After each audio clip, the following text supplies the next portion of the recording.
यह कहानी है दो मेढकों की, जिसमें एक पतला था और दूसरा मोटा। दोनों जंगल के एक छोटे से तालाब में साथ रहा करते थे। बचपन के दोस्त थे दोनों, साथ में ही खेलते कूदते बड़े हुए थे। वे दोनों दिन भर तालाब में कूदते उछलते, गप्पे मारते और मस्ती किया करते थे। उन दोनों को ही तालाब के आसपास के इलाकों की नई नई जगहों में जाकर घूमना अच्छा लगता था।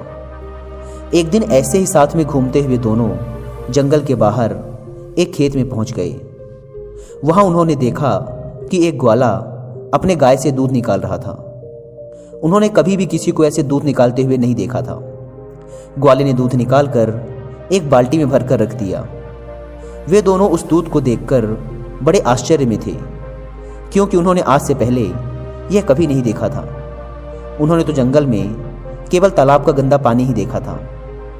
कुछ देर सोचने के बाद उन दोनों ने डिसाइड किया कि इस सफ़ेद पानी में तैरने का मजा ही कुछ और होगा। यह सोचकर उन दोनों ने एक साथ बाल्टी में छलांग लगा दी। वहां जाकर वो देखते हैं, अरे वाह, सफ़ेद पानी! हमने तो यह कभी देखा ही नहीं। ये क्या चीज़ होती है? दोनों को मज़े करने तो पसंद थे ही।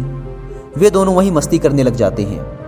वे तैर रहे होते हैं, कभी वो गोता मार रहे होते हैं, वे निकल रहे होते हैं। खूब उछल कूद करने के बाद, पूरे मज़े करने के बाद, वो जो मोटा वाला मेढक होता है वो कहता है, चल यार, अब घर जाने का टाइम आ गया, जंगल वापस चलते हैं। वो पतला मेढक भी कहता है, हाँ यार, चल वापस चलते हैं। वे दोनों बाल्टी से बाहर छलांग लगाने की कोशिश करते हैं, पर वो बाल्टी बहुत बड़ी होती है। वे छलांग लगा नहीं पाते।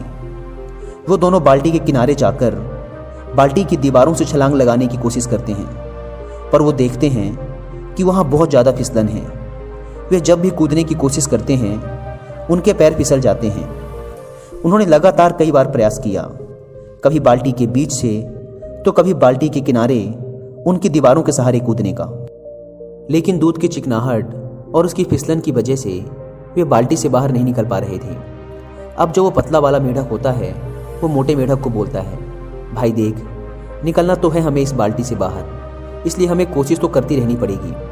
पर हमने बहुत बार कोशिश करके देख ली, इसलिए मुझे लगता है हम खुद तो इस बाल्टी से बाहर नहीं निकल पाएंगे, क्योंकि यहाँ बहुत ज़्यादा फिसलन है। तो हम क्या करते हैं, हम तैरते रहते हैं। अगर हम तैरते रहेंगे तो कोई ना कोई आकर हमें बाल्टी से बाहर निकाल ही देगा।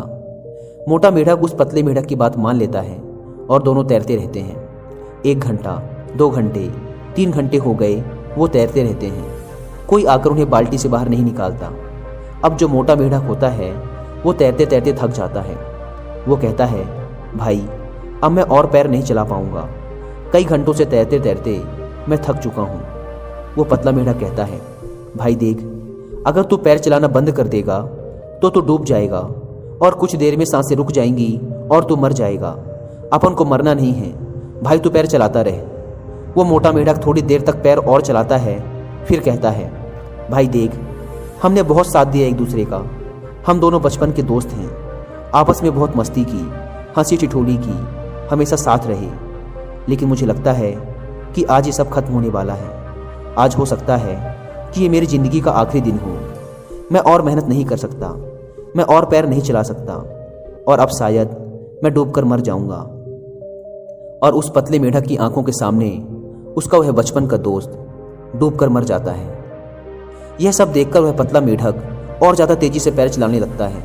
उसके अंदर आग लग जाती है कि अब कैसे भी करके मुझे इस बाल्टी से बाहर निकलना ही है।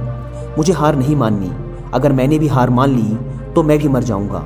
उसकी आंखों से आंसू निकल रहे हैं, पर वो और तेज पैर चलाता जा रहा है। लेकिन जैसा कि हम सब जानते हैं कि अगर थोड़ी देर तक दूध को चलाया जाए तो उसमें से मक्खन बाहर आने लग जाता है।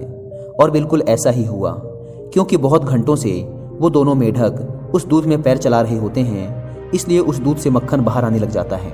साथ ही कुछ घंटों से रखे रहने की वजह से दूध कुछ जमने भी लगता है, दही जैसा शेप लेने लग जाता है। दूध के जमने और मक्खन के बाहर आ जाने से मेढक देखता है कि दूध थोड़ा गाढ़ा सा हो गया है।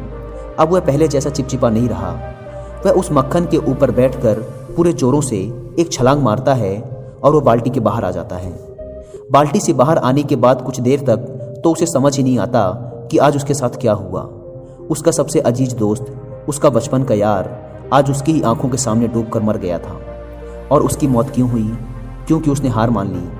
अगर वो भी थोड़ी देर तक और पैर चलाता रहता, हार ना मानता, तो आज वो भी जिंदा होता, तो आज वो भी बाहर आ जाता। वो पतला मेढक बाहर निकलने के बाद जंगल जाता है। जंगल में जाने के कुछ दिनों के बाद वह मेढक एक लेडी मेढक के साथ शादी कर लेता है। शादी के बाद उसके बच्चे होते हैं। वह अपने बच्चों का नाम अपने उस मोटे दोस्त के नाम पे रखता है और अपने बच्चों को रोज शाम को वह पतला मेढक यही कहानी सुनाता है कि मेरा एक मोटा दोस्त हुआ करता था, जिसके साथ मैं पूरे जंगल में घूमा करता था। हम सुबह से शाम तक खेला करते थे। एक दिन हम दोनों एक बाल्टी में गिर गए जिसमें दूध था, और मेरा जो दोस्त था उसने हार मान ली। क्योंकि उसने हार मान ली इसलिए वो मारा गया।